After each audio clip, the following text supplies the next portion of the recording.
আমরা এই গঙ্গা নদী নিয়ে যখন ভারতের সাথে আমাদের আলোচনা হয়, ভারত এটা আলোচনার টেবিলেই আনতে রাজি না। ভারত বলে ফারাক্কাতে যতটুকু পানি আছে এটা ভাগাভাগি নিয়ে আলোচনা করো। অর্থাৎ আসলে এটা বাংলাদেশ আর ভারতের মধ্যে পানি ভাগাভাগি হয় না, বাংলাদেশ আর কলকাতা বন্দরের মধ্যে ভাগাভাগি হয়। উজানের যে পানি সেটা নিয়ে কথাই বলতে যায় না, আলোচনার টেবিলেই আনতে যায় না। তো 1977 সালে জিয়াউর রহমান সাহেবের আমাদের দুইটা ঐতিহাসিক ঘটনা ঘটে। একটা হচ্ছে সাধারণ পরিষদে বাংলাদেশ কমপ্লেন করে যে ইন্ডিয়া একতরফাভাবে পানি উজ্জ্বল করছে এবং আমাদের এখানে ভয়াবহ অবস্থা তৈরি হচ্ছে। জিয়াউর রহমান সাহেবের আমরা একটা বড় কাজ হয়, ওনারা তখন ইন্টারন্যাশনাল ল অ্যাসোসিয়েশনের সবচেয়ে বড় যে ওয়াটার এক্সপার্ট আছে আর ব্যাক্সটার, উনাকে যৌথ নদী কমিশনের পক্ষ থেকে কনসালটেন্ট হিসাবে ভাড়া করে নিয়ে আসে। উনি নিজে একটা স্টাডি করে দেয়। Based on that study Bangladesh আপনার একটা হোয়াইট পেপার পাবলিশ করে এবং জাতিসংঘের সাধারণ পরিষদে ভারতের বিরুদ্ধে ক্যাটাগরিক্যাল একটা কমপ্লেন উত্থাপন করে যে আমার সমস্ত পানি নিয়ে আমার বায়োডাইভার্সিটি, আমার পরিবেশ, আমার সেচ সমস্ত কিছু ধ্বংস করে ফেলেছে। এটা একটা বড় ঘটনা। আর এটা হচ্ছে মাওলানা ভাসানীর ফারাক্কা মার্চ, আপনারা জানেন। আলটিমেটলি 1977 সালে আমরা একটা এগ্রিমেন্ট পাই, যেখানে যে উজানে যে ইচ্ছামতো ভারত পানি প্রত্যাহার করে নেয় সেটার একটা প্রতিবিধান পাওয়া যায়। কিসের মাধ্যমে পাওয়া যায়? একটা গ্যারান্টি ক্লজের মাধ্যমে। এই 77 সনের চুক্তিতে আমাদের একটা সেফগার্ড ছিল যে তুমি উজানে পানি প্রত্যাহার করো নাকি ফারাক্কায় কি পানি আছে এগুলো আমি বুঝে বুঝি না। চুক্তির মধ্যে লেখা আছে, ওই চুক্তিতে যে এই পানি প্রদর্শন করা হয়েছে যে বাংলাদেশ 40,000 কিউসেক পানি পাবে, কোনো অবস্থাতে ওইটার থেকে 80%-এর কম বাংলাদেশ পাবে না। এখন এই যে ক্লজটা ছিল গ্যারান্টি ক্লজ, এটা বাংলাদেশের জন্য একটা বিরাট সেফগার্ড হিসেবে কাজ করে যে পানি তোমার এখানে আমাদের দেখাচ্ছে 40,000 কিউসেক পানি, এটার অন্তত 80% আমাকে দিতেই হবে। উপরে পানি কত আছে এটা আমার দেখার ব্যাপার না। সেটা বাংলাদেশের জন্য একটা বিরাট বড় একটা প্রোটেকশন ছিল। 1982 সালে বেন ক্রো, এই ওয়াটার রিসোর্স সেক্টরের অন্যতম এক্সপার্ট, উনি বলেছিলেন যে এই গ্যারান্টি ক্লজটা বাংলাদেশ নিয়েছিল যাতে উজানে পানি প্রত্যাহারে বাংলাদেশের জন্য উজানের পানি প্রত্যাহার বাংলাদেশের জন্য বরাদ্দ পানির অংশে প্রভাব না ফেলে। আমরা যখন 1996 সালে চুক্তি করি তখন আমরা দুইটা মারাত্মক ভুল করি। একটা মারাত্মক ভুল হচ্ছে বা মারাত্মক আপনার কি বলবো সাবমিশন হচ্ছে, আমরা ওই গ্যারান্টি ক্লজটা উঠিয়ে দিই, যেটা আমাদের সেফগার্ড ছিল, that exist no more in the 1996 treaty. এটা হচ্ছে একটা মারাত্মক ত্রুটি। সেকেন্ড আরেকটা ত্রুটি হচ্ছে, সেকেন্ড আমরা আরেকটা ভুল করছি, একটু ভালো করে শুনবেন। সেটা হচ্ছে আমরা 77 সনে যে চুক্তিটা ওটা আমরা করেছিলাম 1949 থেকে 1973 সনের যে প্রবাহ আছে সেই প্রবাহের 75% অ্যাভেলেবিলিটির ভিত্তিতে। আর নদীর পানি আপনি তো কনফার্ম থাকতে পারবেন না যে এত পরিমাণ থাকবে, আর প্লাস ক্রমবর্ধমান প্রজেক্ট হচ্ছে, সেই জন্য 1977 চুক্তি করা হয়েছিল 1949 থেকে 73 সনের যে পানির গড় প্রবাহ সেটার 75% অ্যাভেলেবিলিটির ভিত্তিতে।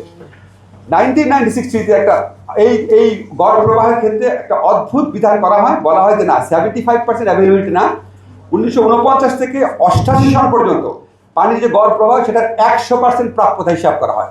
ফলশ্রুতিতে আপনার স্লাইড দেখেন কি একটা অদ্ভুত ঘটনা। 1977 সনের চুক্তিতে বলা হয়েছিল যে আমাদের 10 দিনের মেয়াদে যে পানির মান 10 দিন করে ভাগ করতো। ওইখানে বলা হলো যে আমাদের মোট পানির যে প্রবাহ আপনার 77 সনের চুক্তিতে অ্যাভারেজ পানি প্রবাহ হচ্ছে 68,000 কিউসেক।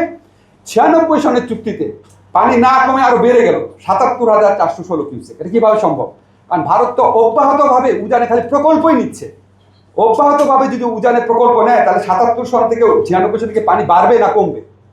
এখানে দেখা যাচ্ছে পানি বেড়েছে। কত বেড়েছে পার্থক্যটা দেখেন, 8,449 বেড়েছে। কেন বেড়েছে? তারা 100% অ্যাভেলেবিলিটি দেখিয়েছে। ভারতের অংশ আবার দেখবেন, ভারতের অংশ 6.52% বেড়ে যায় আর বাংলাদেশের অংশ 6.52% কমে যায়। অর্থাৎ শুধু যে গ্যারান্টি ক্লজ বাদ দেয় সেটা না, ওয়াটার অ্যাভেলেবিলিটি যে হিসাব সেটাও অত্যন্ত নোশনাল বা অত্যন্ত একটা আপনার অনির্ভরযোগ্য একটা ব্যাপারে পরিণত হয়। এই কারণে যখন 1996 ট্রিটি যখন বাস্তবায়ন করা হয় তখন দেখা যায় যে চুক্তির মধ্যে যে পানি আছে সেটার ধারে কাছে আমরা পানি পাচ্ছি না। এবং এই কারণে যখন আমাদের হাফিজউদ্দিন সাহেব, যখন আমাদের স্পিকার সাহেব, উনি যখন ওয়াটার রিসোর্স মিনিস্টার ছিলেন, উনি 2003 এবং 2005 সনে জিআরসির বৈঠকে আমি মাননীয় পানিমন্ত্রীকে অনুরোধ করবো যে উনি কত বোল্ডলি ওখানে বলেছে যে চুক্তির মধ্যে আছে এত আপনারা আমাদের কাছে পানি দিচ্ছেন কেন। এবং ওখানে মেজর হাফিজউদ্দিন ক্যাটাগরিক্যালি বলে যে এই যে আমরা কম পানি পাচ্ছি এটার জন্য উজানের যে সেচ প্রকল্প, যে আপনার উত্তরপ্রদেশ এবং বিহারে সেচ প্রকল্পগুলো দায়ী, অথচ ওই সেচ প্রকল্পগুলোর মধ্য দিয়ে কি পরিমাণ পানি উজ্জ্বল করা হচ্ছে সেটা জানার অধিকার পর্যন্ত আমাদের নেই। উনি এটা তীব্র প্রতিবাদ করে এবং উনি আরেকটা জিনিস বলে যে এই গ্যারান্টি ক্লজের সাথে আমাদের এই ডিসক্রিপেন্সি এটাই হচ্ছে এটার জন্য দায়ী। তো উনি এত প্রোটেস্ট করার পরও এই সমস্যার কোনো সমাধান হয় নাই। আমি আপনাদের একটা একদম টেম্পল ইউনিভার্সিটির একজন পরিবেশবিদ আছে নাম করা কিম্বার্লি টমাস, উনি আপনার 2017 সালে একটা রিসার্চ করেছিলেন। রিসার্চ করে দেখেছিলেন যে আমাদের এখানে তো পানি ভাগাভাগি হয় শুষ্ক মৌসুমে 10 দিন করে। তো ওইখানে দেখা গেল যে মার্চ আর এপ্রিলে সবচেয়ে সংকটকালীন 27টা 10 দিনের মেয়াদ আছে, তার মধ্যে 15 বার বাংলাদেশ চুক্তিতে উল্লেখিত পানি পেতে ব্যর্থ হয়েছে। 27 বারের মধ্যে 15 বারই বাংলাদেশ পানি পায় না। মানে মূল প্যাসেজটা হচ্ছে পানির পরিমাণ অনেক দেখানো হয়েছে, কিন্তু পানি বাংলাদেশ সে পরিমাণ পায় না। 2012 সনে বিশ্বব্যাংক একটা গবেষণা করে, কম্প্রিহেন্সিভ গবেষণা, reaching across the waters facing the risk of cooperation in international waters. সেখানে তারা বলে বাংলাদেশ যে কম পানি পাচ্ছে চুক্তিতে উল্লেখিত অংশের, এটার পেছনে 3টা কারণ আছে। একটা কারণ হচ্ছে আবহাওয়াজনিত, মাঝে মাঝে আবহাওয়ার কারণে কম পায়, শুষ্ক মৌসুম বেশি শুষ্ক হয়ে যায়। অন্য দুটা হচ্ছে উজানের যে প্রকল্পগুলো আছে এটা এই চুক্তির মধ্যে অন্তর্ভুক্ত করা হয় নাই। আরেকটা হচ্ছে এখানে খুব পুরনো তথ্য ব্যবহার করা হয়েছে। দেখবেন 1960 1988 সাল পর্যন্ত ডাটা ইউজ করা হয়েছে, পরের ডাটা আর ইউজ করা হয় না। যাই হোক, আমার মনে হয় আলোচনার সময় এই জিনিসগুলো খুব স্ট্রংলি তুলে ধরতে হবে যে আমার এই এগ্রিমেন্টটা হচ্ছে ভারতের সাথে, এটা তো পশ্চিমবঙ্গের সাথে না, তো কলকাতার সাথে না। কাজে ভারত পুরা কী পরিমাণ পানি ইউজ করছে সেটা আমাকে জানাইতে হবে, এবং গঙ্গার এই ফারাক্কা পয়েন্টে এটার কী ইম্প্যাক্ট রাখছে সেটা আমাকে জানাইতে হবে, এবং চুক্তির আলোচনার সময় পুরা নদীব্যাপী আলোচনা করতে হবে। আচ্ছা, অন্যান্য যৌথ নদী প্রসঙ্গ, যেটা স্লাইডটা চেঞ্জ করেন সাথে সাথে, আমি একটু বলি যে 1997 সাল থেকে আমরা অন্যান্য যে যৌথ নদী আছে সেটাকে অনেক আলোচনা শুরু করি, তিস্তা, মনোমোহরী। এই প্রসঙ্গটা কেন তুলছি, তিস্তা নিয়ে যখন সমঝোতা হয় 2011 সনে, প্রায় এটা চুক্তির পর্যায়ে পৌঁছে যায়। আমরা সবাই জানি পশ্চিমবঙ্গের আপত্তি কারণটা হয় নাই। পশ্চিমবঙ্গ কেন আপত্তি করেছিল? পশ্চিমবঙ্গ বলেছিল আমার এই তিস্তার পানি আমার এখানে আসার আগেই তো তোমরা সিকিমে বিভিন্ন পানি ডাইভার্ট করে ফেলো, এক্স্যাক্টলি গ্যাঞ্জেসের মতো অবস্থা।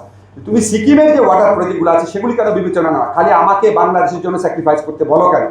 পশ্চিমবঙ্গের আর্গুমেন্ট ছিল এটা।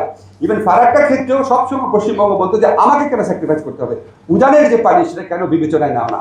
কাজে আমরা যখন তিস্তা হোক বা আপনার মনু হোক, মুহুরী হোক, খোয়াই হোক, এগুলি যখন আমরা আলোচনা করব, শুধু ওই পয়েন্টে অ্যাপরশনমেন্ট পয়েন্টে আলোচনা না করে পুরা নদী নিয়ে আলোচনা করতে হবে।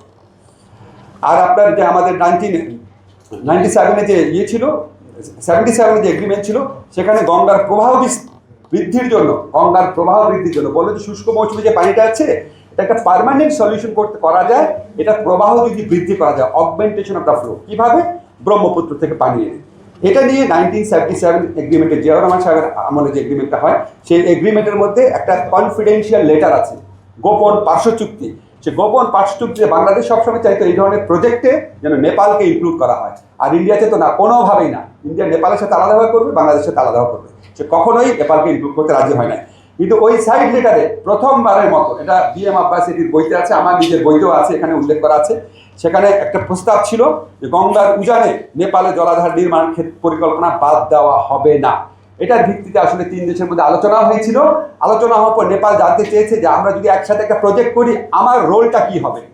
তখন ভারত বলেছে রোলটা কি হবে সেটা তারা স্টাডি করে বাংলাদেশকে এবং নেপালকে জানাবে।